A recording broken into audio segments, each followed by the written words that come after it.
A man has confessed to shooting and killing a 4-year-old girl. Today is the final day of an annual reunion conference between North and South Koreans' families who were split up during the war. A new assisted living center is helping Columbia prepare for the waves of retiring seniors from the baby boom generation. Good morning. It's Thursday, October 22nd, 2015. Thanks for waking up with us. I'm Megan Judy. And I'm Andrea Kirkland. And I'm Tim Schmidt. It's going to be a warm day for us once again, but we have some clouds that will start moving in throughout the day, and even some showers by this evening possibly too. Okay. So something we'll be tracking all day long and kind of letting you know when those showers will arrive. There's a lot of clouds to our north. This is all with a little stationary front that's starting to set on up towards the Missouri and Iowa border, and that's something that I'm going to pay attention to for the morning. We'll have some clouds start building in from that. Temperatures are in the upper 50s. We're in the lower 60s in a few areas. Versailles and Sedalia included in that. So is Lynn, Missouri at this hour. Still going to be a warm day. High temperatures near 80 degrees. All right, thanks so much. New Mexico police say the man arrested in the fatal shooting of a little girl has confessed to the crime. Police arrested Tony Torres yesterday, the day after a shooting in Albuquerque. 4-year-old Lily Garcia was shot and killed while she was riding in the cab of her parents' pickup. Authorities say Torres fired into the Garcia's truck after he was cut off. Columbia is preparing for the waves of retired seniors in the area. The Provision Living in Columbia will have a ribbon-cutting ceremony later today. KOMU 8's Anissa Budiman tells us more about what to expect from this new community. I'm here inside the Provision Living in Columbia, where they will hold a ribbon-cutting ceremony later today, even though the facility has been open since October 1st. The Provision Living here anticipates a wave of retiring seniors with what it calls a silver tsunami.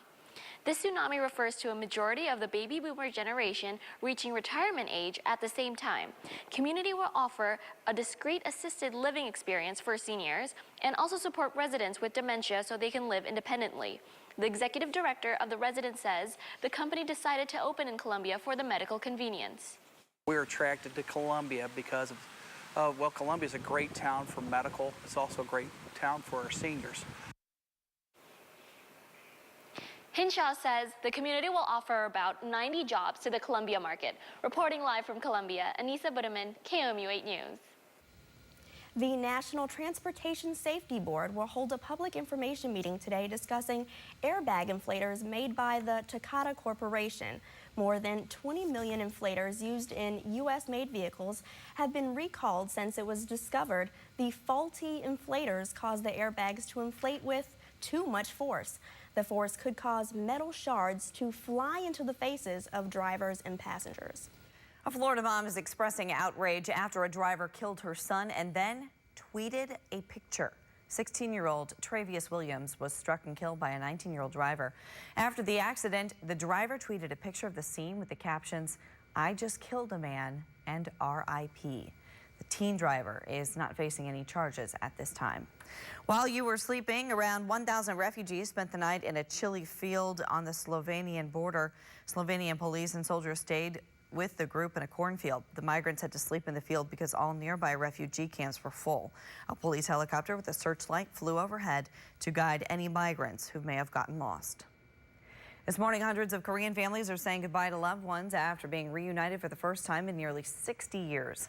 Today marks the end of an annual reunion conference between North and South Koreans' families who were split during the war. The conference lasts 3 days, and only a couple of hundred people are allowed to go every year.